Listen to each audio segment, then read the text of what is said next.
Hey, good morning, everyone. Marty Mazzara here. It's the 6th of December, 2019. Going to keep this commentary quick. And by the way, this is going to be the weekly message. I'm going to go ahead and say this, but don't hold me to it. I'm thinking you're going to get just a bit less from me on the blog over the next week, 2, 3 weeks as we continue to crunch the numbers, do the stress tests and things. We're making a pretty notable change to our core allocations going into next year. I gave you a hint of that the other day. In a nutshell, we've taken full advantage of the longest bull market and expansion history has offered thus far. And I will say that I don't think that bull markets and expansions die of old age necessarily, but they die of excesses. And I've been pointing to severe excesses. And I do mean that. And that's not an exaggeration. And it's getting more severe by the day in the corporate debt market. That's not the stock market, but boy, will it have an impact when it begins to implode. It's beginning to implode way down at the bottom in terms of the credit ratings. We're seeing some weird distortions that are historically unusual. We have something very strange going on in the repo market. I talked a little bit about that a few weeks ago. I was paying very close attention to that. There's just no short-term funding in the banking system. Overnight, banks take care of each other through what's called the repo market. They lend to each other overnight to make sure they meet their required reserves. And ever since September 16th, virtually every night, the Fed has had to step in and inject liquidity. And I can show you the craziest looking chart that shows that they've had to do virtually none of that for the last 10 years. And now they're doing it at all-time record levels. What does it do? Puts more liquidity into the market, pushes interest rates lower.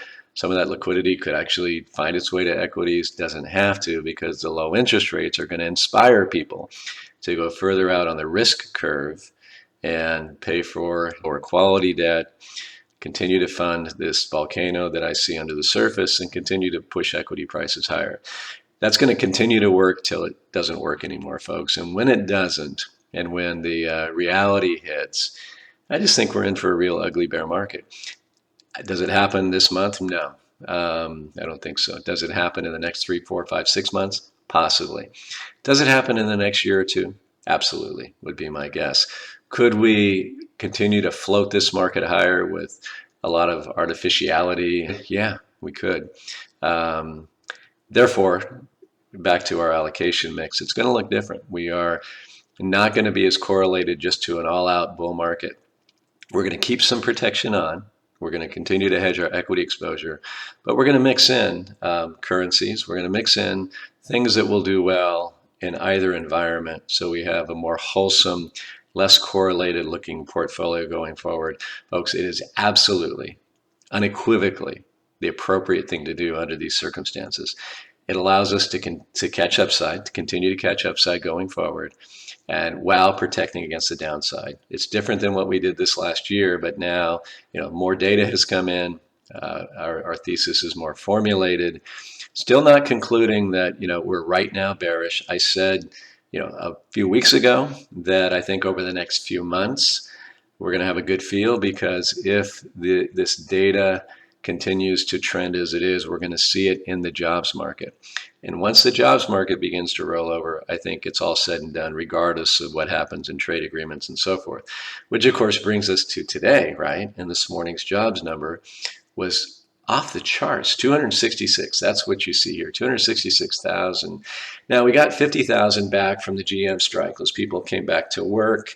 There was an extra week just because of the calendar. So we had an extra week of hiring over the last month and so on. So, but again, even those two things notwithstanding, and the bears are poking holes in it like crazy. I could, but I'm not going to. I just think overall, it was a really good jobs number. It would be disingenuous of me, because I've sounded more cautious, to try to tell you other than the GM rehires and the extra week, which definitely has an impact. You take those out, and it's still going to be a crazy good number. Here's what's weird about it, though. And this isn't trying to poke holes in it. It's just weird. This is the ADP payroll report from Wednesday. 66. It was supposed to be 130. It came in 50% below what it was supposed to. So this is a survey done around the same time that this survey was done.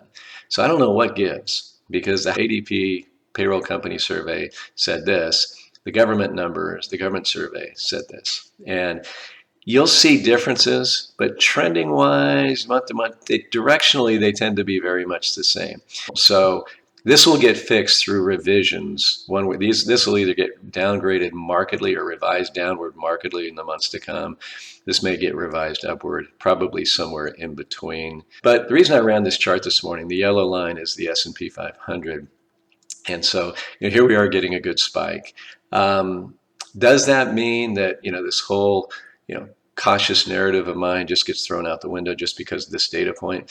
Well, no. In fact, it's not going to help our index, because weekly jobless claims, the unemployment, wage growth, all that was already green. That was already as positive as it could be on our index. So that won't move the needle there. So we take a look at these spikes. So here we are. Here's the market beginning to roll over, and here's jobs growing by 237,000 right at the peak. Here's the market beginning to roll over. Here's jobs growing by 473,000 right at the peak. So the fact that we got a good jobs print and the market's rallying as it should, given the circumstances, doesn't mean that we have years and years of growth and that this is going to be the beginning of something wonderful. It certainly isn't confirmed here, and even history suggests that by itself is not a reason to suddenly just revert, get bullish, don't hedge, all those kinds of things. So help you put that into perspective. And then just looking at the chart I always show you, basically we just got back, right? So this is where we closed the week last week, essentially. And here's the last 5 days, and here we are getting 5 points away on the S&P back to where we were. So boy, the bears, the traders who shorted this, as they should have, given just the technicals. But I said that when I showed you this chart, and I said that's an objective short. That's probably not going to work, because we're going to get tweets, commentaries, what have you, from the US or China that brings us right back. And that's exactly what's happening here. So again, next week we've got next weekend, we have the tariff hike that probably isn't going to happen. That'll be bullish. We have the UK election on the 12th, which I suspect will be a pro-Brexit outcome. That should be bullish as well. Last night, China said to its companies, ask us for waivers for U.S. ag products. That's clearly what the U.S. administration wants to hear. The president, though, is demanding, this is interesting, 40 to 50 billion a year of U.S. ag purchases from China, which is basically twice more than they've ever done, and publicly declared, and without regard to market conditions and without regard to other trade arrangements. So China's a big global player, and they buy soybeans from Brazil and Argentina, and I think that had to do with the president throwing tariffs on Brazilian and Argentine steel earlier this week. So that's asking a lot. China really desperately wants a trade deal, and they want the U.S. to roll back some tariffs. I think the administration will do that if China will declare, let's say, 50 billion a year of ag purchases from the U.S. That's a tough one, and that's going to be a tough one for them to live up to. So we'll see how that plays out. Then also, to put ag purchases into perspective, you probably know this, but a epic plague has hit the pork industry, and I don't know, it's like half the pigs in the world are dead. Pork prices in China are up 100%. China is the largest consumer in the world of pork.